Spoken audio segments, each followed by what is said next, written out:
근데 이번 시간에는 라이노하고 그래스호퍼를 모델링하는 방식을 비교해 가면서 그래스호퍼의 장점을 한번 알아보도록 할 겁니다.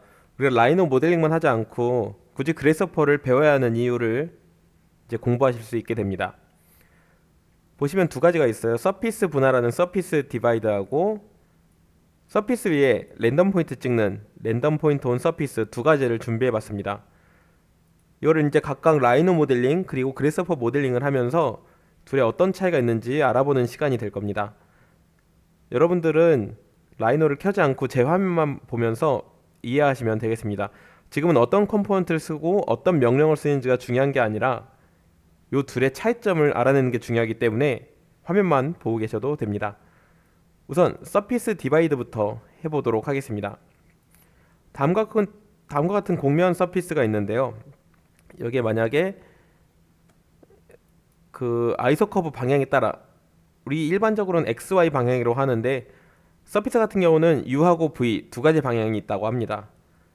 그걸 아이소 커브라고 하는데 extract 아이소 커브라는 명령으로 이렇게 한쪽 방향을 클릭을 해서 추출할 수가 있고요.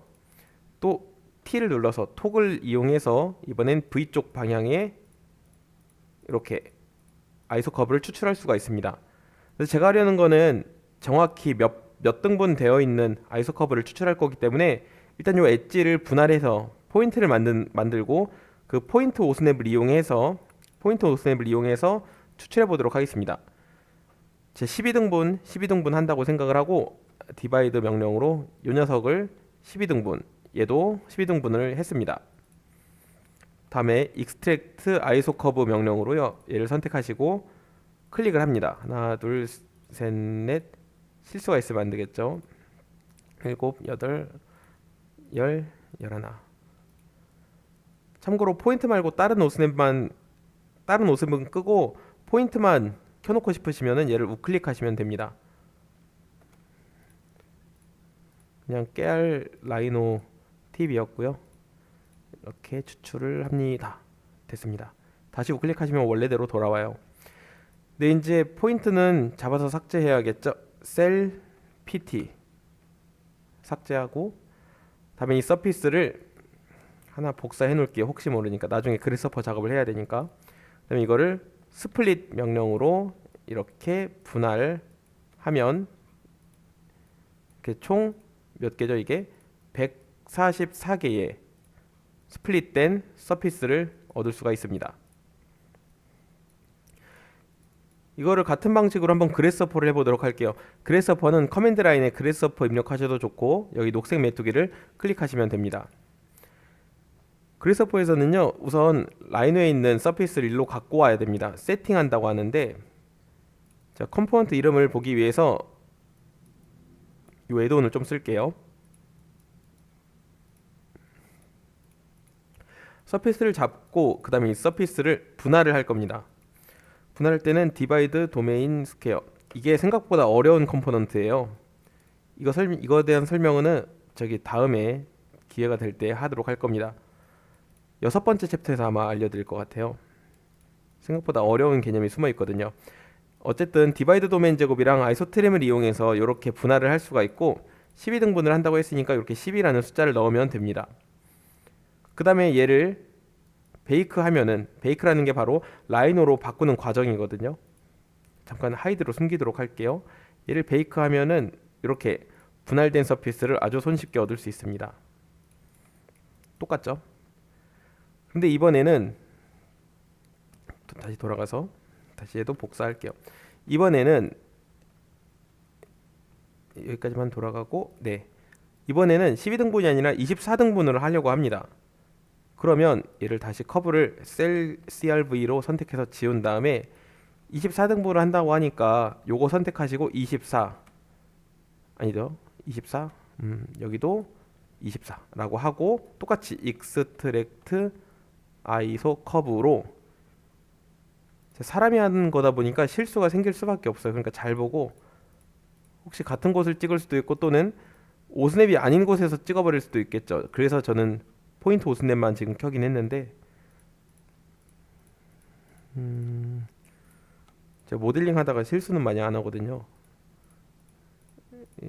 오스넷만 잘 잡으셔도 실수는 많이 줄일 수가 있습니다. 좀 오래 걸리네요.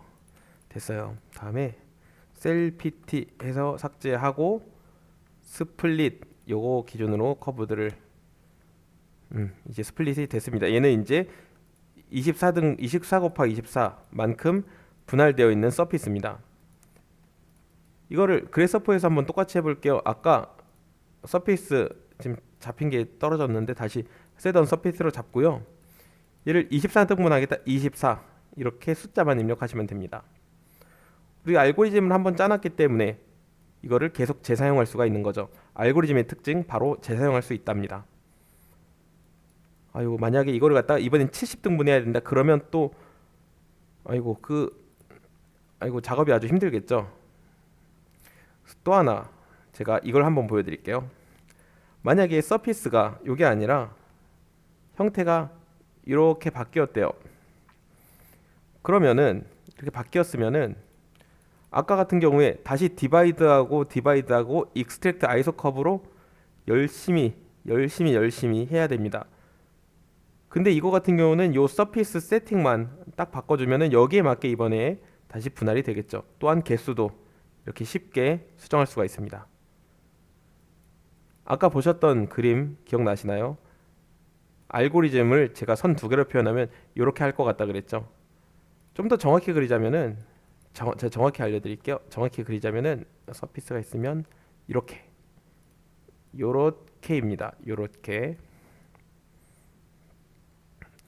이 컴포넌트 요 배터리를 제가 바깥으로 뺀 이유가 정확히 말하면 여기 아웃풋 파라미터 여기까지가 알고리즘이고 요거는 이제 출력되는 부분이니까 이렇게 표현하자면요 90도 오른쪽으로 돌려보세요. 요거 두 개가 바로 입력, 요거 하나가 출력이 되고 그 사이에 이렇게 알고리즘이 있는 겁니다.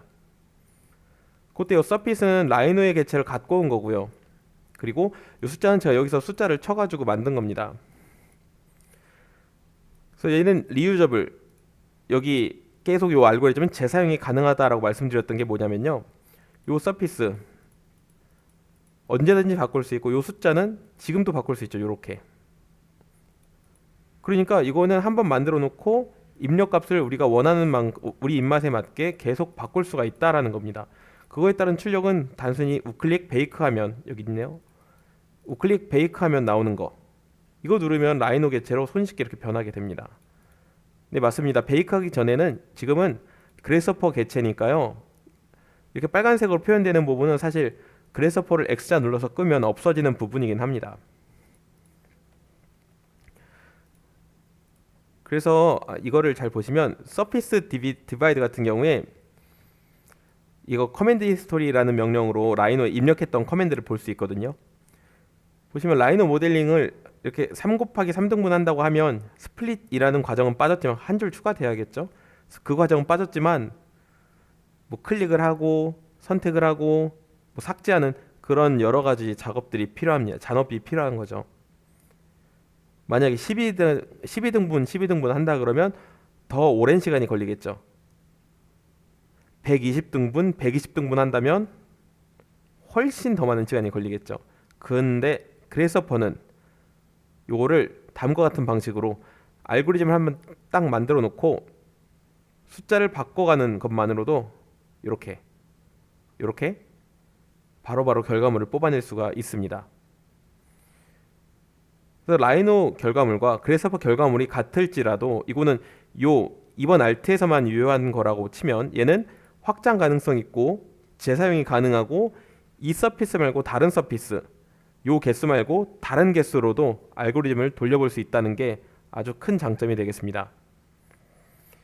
이어서 제가 서피스 위에 랜덤 포인트 찍는 것도 보여드릴 텐데 이거는 원래 다음 시간에 하려고 했는데 지금 해드릴게요. 요 서피스가 있습니다. 근데 이게 여기 위에다가 랜덤 포인트를 찍으려면은 다음과 같은 방식으로 해야 됩니다. 포인트라는 명령으로 포인트들을 여기 위에 랜덤하게 개수를 세면서 할게요. 포인트 12개 찍어 볼게요. 하나, 둘, 셋, 넷, 다섯, 여섯, 일곱, 여덟, 아홉, 열 12개를 찍었어요. 그 다음에 퍼스펙티브로 와서 서피스 좀 올려 볼게요. 퍼스펙티브로 와서 프로젝트 요 포인트들을 요 서피스에 투영시켜라라고 하면 이렇게 그 위치에서 정확히 위쪽으로 딱딱 달라붙게 됩니다. 탑뷰에서 보면은 추가가 안 된 것 같이 보이지만은 퍼스펙티브에서는 이렇게 딱 달라붙은 거 보이실 겁니다. 방식이야 여러 개예요. 옆 포인트 위치에서 세로 수직선을 그리고 인터섹트를 해도 되고 저처럼 투영하는 게 가장 쉬운 방법일 겁니다. 이렇게 해서 제가 서피스 위에 랜덤 포인트를 12개 찍어봤습니다. 근데 이거를 그래서퍼로도 할 수 있습니다. 어떻게 하냐면 이거 삭제할게요. 서피스 이거 설정하시고 랜덤 포인트 팝 지오메트리로 개수 12개 이렇게 하면은 랜덤 포인트가 순식간에 12개 만들어졌습니다. 이게 단순히 라이노에서 찍은 것들은 제가 사람이 찍다 보니까 이쪽 부분은 또 포인트가 많이 안 찍혔네. 제가 의도적으로 한 건 아니지만 한쪽 부분에 몰렸잖아요. 근데 그래서퍼는 이렇게 분포를 여러 군데 시킬 수 있는 쉬운 알고리즘이 하나 있습니다. 컴퓨터가 있기 때문에 더욱더 랜덤 같아 보이죠. 이거는 우리가 포인트를 찍고 프로젝트를 하는 그 과정보다도 더 쉬운 알고리즘이 있기에 그걸 사용한 겁니다. 그래서 그래서퍼를 잘 쓴다는 거는 이런 독특한 알고리즘, 독특한 컴포넌트들도 몇 개 알고 있으면 알고리즘을 구성하는데 아주 큰 도움이 됩니다. 봐보세요. 마찬가지로 포인트 개수를 엄청나게 늘려 100개를 만든다거나 이제 랜덤 때 알려드릴 건데 시드라는 게 있기 때문에 랜덤을 다양한 알트로도 볼 수가 있는 겁니다. 바로 이게 그래서퍼를 이용해야 되는 충분한 이유가 되겠습니다.